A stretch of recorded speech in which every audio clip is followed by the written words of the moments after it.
नमस्कार दोस्तों, बालाजी स्टडी अड्डा में आपका स्वागत है। सुपर टेट का प्रैक्टिस सेट नंबर 13 में आपको सॉल्व करा रहे हैं। तो इससे पहले के जो प्रश्न हैं हिंदी के वो आपको साइड में आई बटन में वीडियो मिल जाएंगे। आज हम देखेंगे इसके इंग्लिश के जो है वो 10 प्रश्न, उसके बाद संस्कृत के 10 प्रश्न और फिर साइंस के जो है वो 10 प्रश्न, यानी कि कुल 30 प्रश्न देखेंगे। तो चलिए इंग्लिश के प्रश्नों से शुरू करते हैं। प्रश्न नंबर 21 आपका कॉम्प्रिहेंशन पर आधारित है। ये जो है आपकी एक पोइट्री दे रखी है और इस पर आधारित नीचे प्रश्न पूछा गया है कि job in the poem used as verb, adjective, noun या जीरंड।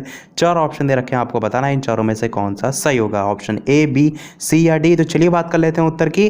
तो आपका ऑप्शन नंबर सी नाउन जो है वो बिल्कुल सही हो जाएगा। ये जो है वो नाउन जिसे हम हिंदी में कहते हैं संज्ञा, उसके रूप में जो है वो प्रयोग हुआ है। अगला प्रश्न 22 कह रहा है कि use the suitable conjunction to complete the following sentence. Sentence क्या है आपका? I have never spoken to him dash return to him. तो यहाँ पर एंड आएगा, और आएगा, बट आएगा या यट आएगा, ये आपको बताना है। 4 ऑप्शन दे रखे हैं, आपको बताना है इन चारों में से कौन सा सही होगा। चलिए बात करते हैं उत्तर की। तो आपका ऑप्शन नंबर बी और जो है वो बिल्कुल सही हो जाएगा। एक चीज़ का यहाँ पर ध्यान रखिएगा, नेवर या जो नॉट है, अगर यहाँ पर नॉट लिखा होता तो नेवर या नॉट जो है इसके साथ और जो है इसका प्रयोग जो है वो किया जाता है, और यदि यहाँ पर नॉर लिखा होता तो आपका जो है ये और नहीं आता। तो नॉर के साथ आपका नहीं किया जाता है, परंतु नॉट या नेवर के साथ जो है वो जो और कंजक्शन है इसका यूज जो है वो किया जाता है। अगला प्रश्न देखते हैं 23 कि is we in the following sentence a part of subject और प्रेडिकेट। सेंटेंस है आपका कि we should profit by experience. ये है सब्जेक्ट, प्रेडिकेट, दोनों या नन ऑफ दीज। 4 ऑप्शन दे रखे हैं, आपको बताना है इन चारों में से कौन सा सही होगा।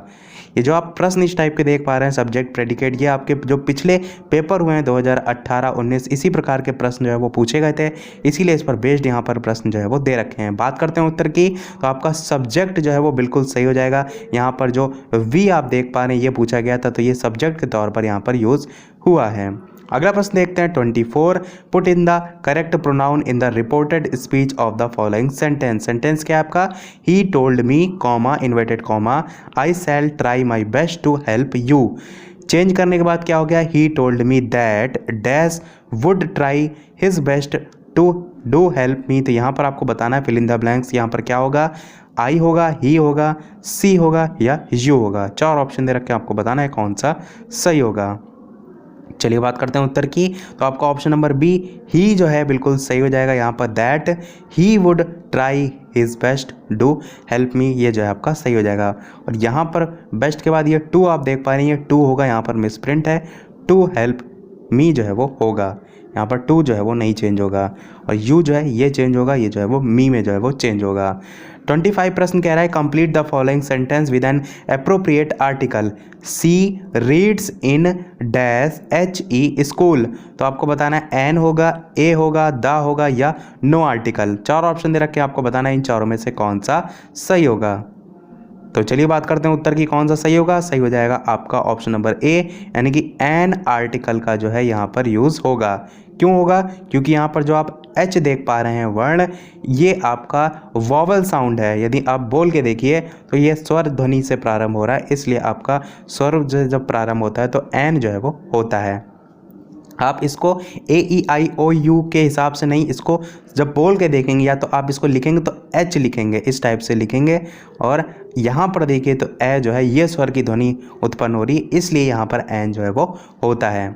26 प्रश्न आपका कॉम्प्रिहेंशन पर आधारित है। ये आपका कॉम्प्रिहेंशन दे रखा है, ज़्यादा लेंथी नहीं है। और इस पर आधारित प्रश्न दे रखा है 26 कि the word concentration used in the above paragraph stands for the same meaning.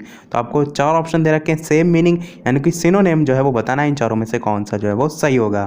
तो चलिए बात करते हैं उत्तर की। आपका सही हो जाएगा ऑप्शन नंबर ए, यानी कि एनेक्सिटी, या इसी का एक और होता है शब्द डिस्मे, DISMAY।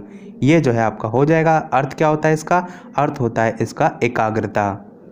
अगला प्रश्न 27 कह रहा है right the masculine form of Abyss. तो आपका इसको जो एबेस है इसका पुल्लिंग रूप यानी कि मैस्कुलिन फॉर्म जो है वो बताना है। तो 4 ऑप्शन है, आपको बताना है कौन सा सही होगा। ऑप्शन ए, बी, सी या डी। तो चलिए बात करते हैं उत्तर की। आपका अबॉट जो है वो बिल्कुल सही हो जाएगा। अगला प्रश्न देखते हैं 28, कंप्लीट द फॉलोइंग सेंटेंस। तो सेंटेंस है आपका, the government agreed to pay compensation dash damage crops land and cattle. चार ऑप्शन है यहाँ पर, फॉर आएगा, टू आएगा, ऑफ आएगा या नन ऑफ दिस। तो चार ऑप्शन है। बात करें उत्तर की तो आपका ऑप्शन नंबर ए फॉर जो है वो बिल्कुल सही हो जाएगा, यानी कि for damage crops land and cattle जो है आपका सही हो जाएगा। अगला प्रश्न देखते हैं 29, identify the voice in the following sentence. Sentence क्या आपका, she cooked the food and sent it to the orphanage. Orphanage का मतलब क्या होता है, इसका अर्थ होता है अनाथालय। ये भी जो है वो ध्यान में रखिएगा। और ये आपसे पूछा गया है कि ये पासिव वॉइस में, एक्टिव में, दोनों या नन ऑफ दिस। तो चार ऑप्शन है, आपको बताना है कौन सा सही होगा। बात करते हैं उत्तर की तो आपका पासिव वॉइस जो है वो बिल्कुल सही हो जाएगा। बढ़ते हैं अपने लास्ट प्रश्न की तरफ, क्योंकि इंग्लिश में कुल 10 प्रश्न ही आते हैं। ये आपका जो है वो लास्ट 30 प्रश्न है। इसके अलावा वीडियो पसंद आए तो वीडियो को लाइक भी अवश्य कर दीजिएगा। प्रश्न आपका क्या है कि mention a common suitable suffix to the following word. तो वर्ड्स कौन कौन से हैं, मीनिंग है, होप है और होम दे रखा है। और आपको यहाँ पर सफिक्स जो है वो बताना है, यानी कि प्रत्यय जो है आपको बताना है। इन चारों में से कौन सा सही होगा। तो चलिए बात कर लेते हैं उत्तर की। आपका ऑप्शन नंबर ए लेस जो है वो बिल्कुल सही हो जाएगा। यहाँ पर आप देखिए लेस यूज़ करेंगे तो मीनिंग लेस जो है आपका बन जाएगा। यहाँ पर तो होप लेस जो है वो बन जाएगा। इसी प्रकार यहाँ पर तो होम लेस जो है वो बन जाएगा। यहीं यहाँ पर यदि प्रीफिक्स पूछा गया होता तो ये जो आप देख पा रहे हैं ये आप आगे लगाते हैं, जिसे हम हिंदी में उपसर्ग जो है वो कहते हैं। चलिए बढ़ते हैं अपने संस्कृत के प्रश्नों की तरफ। तो 31 से 40 तक आपके प्रश्न है। 31 नंबर प्रश्न है कि अनंत पद में कौन सा समास जो है वो होगा। तो चार ऑप्शन दे रखे हैं, आपको बताना है कौन सा सही होगा। चलिए बात करते हैं उत्तर की। तो आपका ऑप्शन नंबर ए बिल्कुल सही होगा। यहाँ पर नज थोड़ा सा गलत लिखा है, नग इस टाइप से लिखा जाता है और यहाँ पर जो है ये थोड़ा सा मिसप्रिंट जो है वो दे रखा है। तो ये आपका ऑप्शन नंबर ए जो है वो सही हो जाएगा, इस प्रकार से लिखा जाएगा। अगला प्रश्न 32 कह रहा है कि राम शब्द का सप्तमी विभक्ति एक वचन का रूप जो है आपको बताना है। चार ऑप्शन दे रखे हैं, इसके लिए आपको शब्द रूप जो है वो याद होने चाहिए, तभी आप कर पाएंगे। तो चार ऑप्शन है, कौन सा सही होगा। देखिए राम शब्द में एक वचन में बात करें तो रामः, फिर रामम, फिर रामेन, फिर रामाय, फिर रामात, फिर रामस्य षष्ठी में और सप्तमी में आपका रामे आता है। और यही आपका सप्तमी पूछा गया था, तो रामे जो है वो बिल्कुल सही हो जाएगा और साथ में एक वचन भी। 33 प्रश्न कह रहा है कि संस्कृति पद में किस उपसर्ग का प्रयोग हुआ है। सस, सन, सम या समन। चार ऑप्शन दे रखे हैं, आपको बताना है कौन सा सही होगा। बात करें उत्तर की तो सम उपसर्ग जो है आपका बिल्कुल सही हो जाएगा। 34 प्रश्न कह रहा है कि इको यणचि सूत्र से किस संधि का विधान होता है। गुण संधि, वृद्धि संधि, दीर्घ संधि या यण संधि। तो चार ऑप्शन है, बात करें उत्तर की तो यण संधि आपका बिल्कुल जो है वो सही हो जाएगा। अगला प्रश्न 35 कह रहा है कि जो स्व है अव्यय, उसका अर्थ क्या होता है। कल होता है, आने वाला कल होता है, आज होता है या परसों होता है। तो स्व का अर्थ आपको बताना है। बात करते हैं उत्तर की तो आपको आने वाला कल जो है वो बिल्कुल सही हो जाएगा। अगला प्रश्न देखते हैं 36 की चा वर्ग चा, छा, जा, जा, इया, इसका उच्चारण स्थान जो है वो क्या होगा। इसके लिए पहले भी मैंने आपको बताया, सूत्र आपको सभी याद होने चाहिए। संस्कृत में सूत्र होता है चा वर्ग उच्चारण का ईचु या शनाम तालु। तो यहाँ पर मैं लिख भी देता हूँ ताकि आपको और ज़्यादा बेहतर समझ में आए। तो ई चु यशानाम तालु। तो ये आपका जो है वो सूत्र होता है, ये आपको जो है वो याद होना चाहिए। अब देखिए विसर्ग यहाँ से हटा देते हैं, विसर्ग का कोई मतलब नहीं है। ईचु यशानाम तालु इतना आपका सूत्र होता है। अब यहाँ पर आप देखिए तो जो चू देख रहे हैं इससे तात्पर्य ये होता है कि जो चा वर्ग है ये पूरा आता है। यहाँ पर जो संस्कृत में सूत्र होते हैं कु, चू, ये सभी जो है वो जो पूरा वर्ग होता है उसको जो है वो परिभाषित करता है। यानी चा वर्ग में चा, चा, जा, जा, इया सभी आ जाएंगे। और तालु आप देख ही रहे हैं, यानी कि इनका उच्चारण स्थान जो है वो तालु से जो है वो हो जाएगा। इसके साथ साथ यहाँ पर ये भी देखिए या भी आ रहा है, तो ये वाला जो या आप देख रहे हैं ये भी उच्चारण स्थान में तालु से ही होता है। और ये वाला जो शा देख पा रहे हैं इसका भी उच्चारण स्थान तालु ही जो है वो होता है। देखते हैं अगला प्रश्न 37 कि गत्वा पद में कौन सा प्रत्यय है। त्वा प्रत्यय है, कत्वा प्रत्यय है, कत प्रत्यय है या कव प्रत्यय है। तो चार ऑप्शन है, आपको बताना है कौन सा सही होगा। बात कर लेते हैं उत्तर की। तो ऑप्शन नंबर बी कत्वा जो है वो बिल्कुल सही हो जाएगा। यहाँ पर थोड़ा सा कत्वा में मिस्टेक है। जो आप स्टार्टिंग की का देख पा रहे हैं ये आदि का होती है। कुछ इस प्रकार से आप देखिए, आदि का, फिर आदिता, फिर वा और इस टाइप से जो है वो कत्वा लिखा जाएगा। बढ़ते हैं अगले प्रश्न 38 की तरफ कि चोराद विभेति वाक्य में पंचमी विभक्ति किस सूत्र के आधार पर हुई है। 4 ऑप्शन दे रखे हैं, आपको बताना है कौन सा सही होगा। चोराद विभेति वाक्य में जो पंचमी विभक्ति है वो किस सूत्र के आधार पर जो है वो हुई है। बात करते हैं उत्तर की, तो भीत्रार्थनाम भय हेतु आपका ऑप्शन नंबर डी जो है वो सही हो जाएगा। 39 प्रश्न है आपका कि निंदा पद का विलोम आपको बताना है। स्तुति होता है, अपमान होता है, अवमानना होता है या प्रेम होता है। तो बात करें उत्तर की, निंदा पद का विलोम स्तुति जो है वो हो जाएगा और विसर्ग भी यहाँ पर लग जाएगा। बढ़ते अपने लास्ट संस्कृत के प्रश्न की तरफ, जो कि आपका पैराग्राफ पर आधारित है। ये आपका पैराग्राफ दे रखा है, वीडियो को पॉज करके पढ़ सकते हैं। इस पर आधारित नीचे प्रश्न पूछा गया है कि अस्य गद्य खंडस्य समुचितम शीर्षकम लिखतु। 4 ऑप्शन है, कौन सा सही होगा। तो आपका ऑप्शन नंबर बी शिक्षा या महत्वम ये जो है वो सही हो जाएगा। चलिए बढ़ते हैं अपने विज्ञान के 10 प्रश्नों की तरफ, 41 से लेकर 50 तक। तो 41 नंबर प्रश्न आपका कह रहा है कि यूरिया का रासायनिक सूत्र जो है वो क्या होता है। 4 ऑप्शन दे रखे हैं, आपको बताना है इन चारों में से कौन सा सही होगा। चलिए बात करते हैं उत्तर की, तो आपका ऑप्शन नंबर डी NH2 का होल ट्वाइस और CO ये आपका यूरिया का रासायनिक सूत्र होता है। इसी को दूसरे तरीके से भी लिखा जाता है NH2CONH2, ये भी आपका दूसरा तरीके से लिखा जाता है। तो ये दोनों ही जो है आपका यूरिया का रासायनिक सूत्र जो है वो होता है। इसी को हम कार्बामाइड के नाम से भी जो है वो जानते हैं, कार्बामाइड। बात करें इसकी pH वैल्यू की, तो इसका जो pH मान है वो 7 होता है और ये कह सकते हैं इसकी क्षारीय अम्लीय प्रकृति के आधार पर। तो जब 7 इसका pH वैल्यू है तो ये उदासीन होता है। अगला प्रश्न देखते हैं 42 कि पानी के टरबाइन का आविष्कार जो है वो किसने किया था। 4 ऑप्शन है, आपको बताना है कौन सा सही होगा। पानी के टरबाइन का आविष्कार किसने किया था। तो चलिए बात करते हैं उत्तर की, तो आपका ऑप्शन नंबर डी बेनोइट फोर्नीरोन जो है वो बिल्कुल सही हो जाएगा। इन्होंने पानी के टरबाइन का जो है आविष्कार किया था। कब किया था, तो 1834 में जो है वो किया था। इसके अलावा जो आप पहला ऑप्शन देख पा रहे हैं एनरिको फेर्मी, इनकी बात करें तो इन्होंने 1942 में पहली परमाणु भट्टी जो है वो बनाई थी। तो प्रथम परमाणु भट्टी किसने बनाई थी, तो एनरिको फेर्मी ने जो है वो बनाई थी। ऑप्शन सी जो है आप यहाँ पर देख पा रहे हैं सैंडफोर्ड फ्लेमिंग, इनकी बात करें तो इन्होंने यूनिवर्सल स्टैंडर्ड टाइम, जिसे हम UST कहते हैं, UST यूनिवर्सल स्टैंडर्ड टाइम, इसको जो है वो विकसित किया था। तो ये सभी नाम ध्यान रखिएगा, थोड़े से टफ हैं परंतु आपको पता अवश्य जो है वो होना चाहिए। जैसे कि GMT होता है ग्रीनविच मीन टाइम, इसी प्रकार UST होता है। UST की फुल फॉर्म होती है यूनिवर्सल स्टैंडर्ड टाइम। अगला देखते हैं प्रश्न 43 कि किसी लहर की डैश उस लहर की यात्रा की दिशा के लंबवत प्रति इकाई क्षेत्र में ऊर्जा के हस्तांतरण की दर को जो है वो क्या कहते हैं। हस्तक्षेप, शोधन, तीव्रता या विवर्तन। 4 ऑप्शन है, आपको बताना है कौन सा सही होगा। बात करें उत्तर की, तो तीव्रता जो है वो बिल्कुल सही हो जाएगा। वो लहर की जो है वो तीव्रता जो है वो कहलाती है।